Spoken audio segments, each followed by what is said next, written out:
I'm here today talking about net neutrality because if there's any place in New Jersey that embodies the entrepreneurial spirit unleashed by a free and open internet, it's right here at Kearney Point.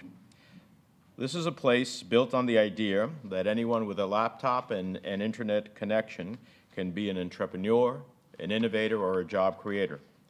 For many of the businesses here today, a free and open internet has been their launching pad to success.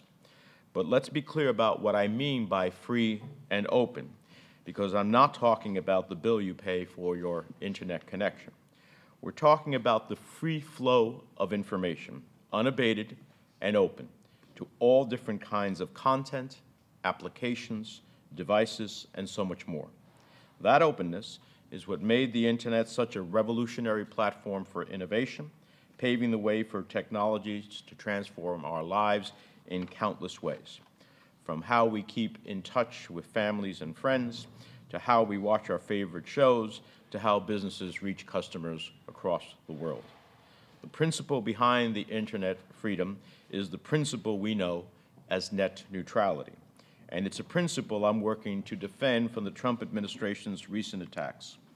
It's stunning to me that President Trump campaigned on helping the little guy get ahead, because his administration's decision to repeal the open internet order ultimately gives big corporations the upper hand online.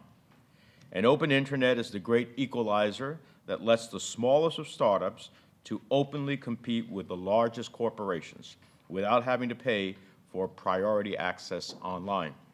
That's why this week, my Democratic colleagues and I will hold a vote in the Senate to reinstate the net neutrality rules scrapped by President Trump's FCC.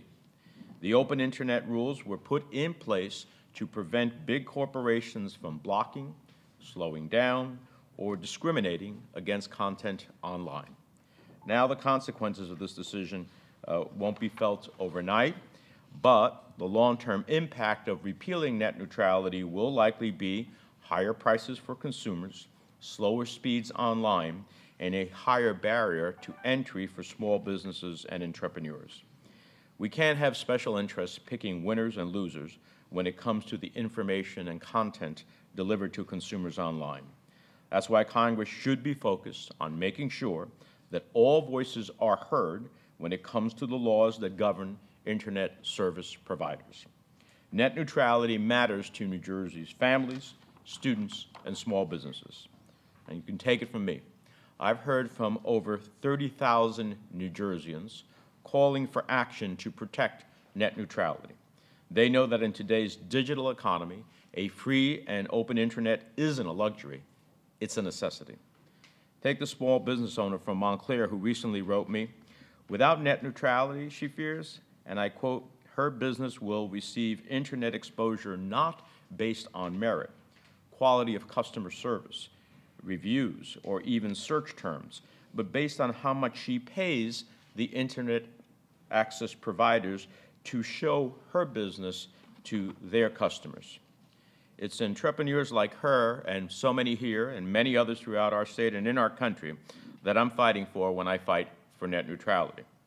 Of course, this issue doesn't just matter to small businesses. It also matters to consumers and everyday citizens. If businesses have to pay tolls for high-speed access to reach their customers, the cost will ultimately be passed along to families who already pay enough to get online. The Trump administration and Republicans in Washington have already handed big corporations trillion-dollar tax cuts paid for on the backs of middle-class families here in New Jersey. Now, by repealing the FCC rules, they're further tilting the playing field towards big corporations. But putting net neutrality isn't just about having to pay more for Netflix. It's also about freedom of expression. It's about thinking about what the internet has done for activism. It was a single Facebook post that spurred the Women's March. It was the hashtag #NeverAgain that the students who survived the mass shooting in Parkland used to launch a movement. At the end of the day, the Trump administration's actions risk turning the internet from a platform where information and ideas compete on a level playing field to an exclusive club for deep-pocketed corporations. In a way, some of the most negative consequences of repealing net neutrality may come in the form of things we don't even see. We may not see the new startup turn into the next Google. We may not see the video of a young and unknown comedian at the same speed that we see the clip of a big star like New Jersey's own Jon Stewart. We may not discover new products from small businesses that cannot afford to pay for priority access. The Trump administration says that by repealing net neutrality rules, they're standing up for the, quote, free market. But if a new startup has to pay more just to get a fair shot, that doesn't sound to me so free. We have a rare opportunity in the Senate this week to restore net neutrality. The Congressional Review Act, a law that exists in our statutes, allows Congress to overturn a recent regulatory decision with just a simple majority. That's why this week I'll be calling on my colleagues on both sides of the aisle to put business and consumers first. I'll be calling on everyone in Congress to make the Internet great again by making the Internet free and open again. So I want to thank Carney Point for hosting us. I look forward to hearing what net neutrality means to some of those who actually have started up their businesses here. I'm going to call them in a minute. Let me just make one final point. We are at a 50-vote. Every 49 Democrats, all 49 Democrats in the United States Senate have signed on to the petition to have this vote and are committed to voting for it. One Republican, Susan Collins, has committed to voting for it. We are one vote short from repealing the administrative decision of Trump's Federal Communication Commission to undo net neutrality. One vote to make history. My company, Pixel Graphics, has actually been around for about 14 years. It's a creative branding and marketing company here in New Jersey. We have clients all over the states and even across the borders. And Masonry Group is actually a real estate technology company which offers real estate website services for brokers and agencies across the entire country. So net neutrality, for myself and many of us, we're not necessarily large corporations like Netflix that can pay Comcast to stream their services to be faster. But on my end, everything we do relies on the internet. Not necessarily from being able to have my website load faster for our customers to see something, but actually the services that we internally use, from our cloud-based services to data transfers to basically anything that we do and run relies on the internet. So going back to what the congressman had mentioned, if a hosting service increases because the ISP is charging them more, everything will trickle down to us. So I may not be able to sell a service that I sell for $100 to a brokerage because now my hosting service may be $5,000 a month to be able to stream these websites to run a little bit faster for everybody. So everything that we do on our end really does rely on the internet. Anything from, we have, for example, employees across borders, as something as simple as having a Skype call and a video sharing information. Sometimes it lags now. Imagine if later on we had to pay thousands of dollars to be able to stream things faster. We may not be able to get information across within ourselves or transfer files within ourselves as fast as we need to. So this would be tremendous for impact for all our companies. My real estate website company might actually have to go out of business because we may not be able to afford to pay these large fees, and the client may not be able to spend $2,000 a month for a website just because of a hosting situation. My name is Imran Ali. I represent Hotspot.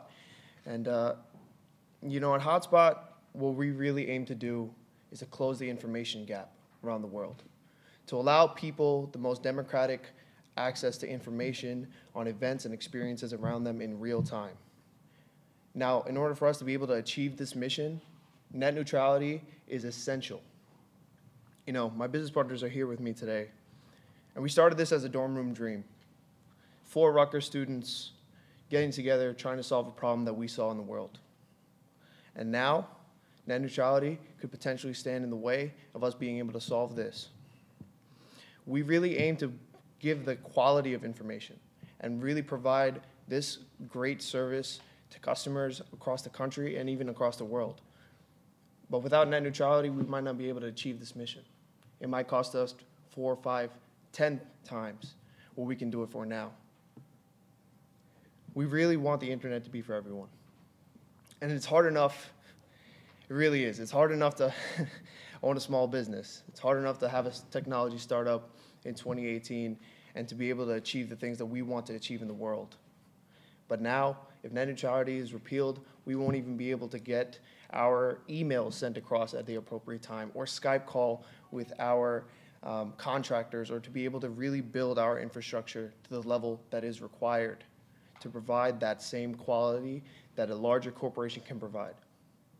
Net neutrality is very important for us, and at Hotspot, we really believe that the internet is for everyone. Thank you. I'm Kushal Choksi. I represent Elements Truffles. We make chocolates. We're in the business of making people happy, one bar at a time. And 20% of our sales come from our online sales channels.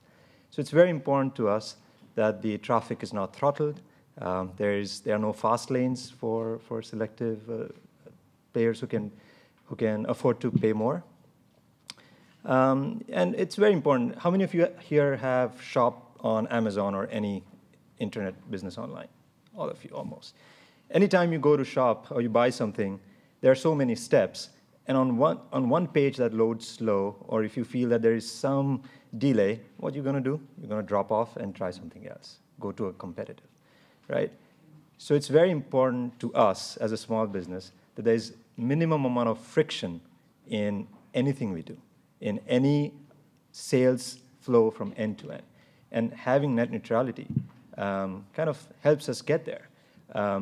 As my colleague here said, as such, it's not easy to have a small business. There are so many other challenges. I really wish that this is not one of them. As Senator said, a level playing field, a freedom to express what you want without any other form of impediments is very critical to us. I hope that we do get that one vote, and we are with you. And Elements Truffle stands behind net neutrality. So thank you.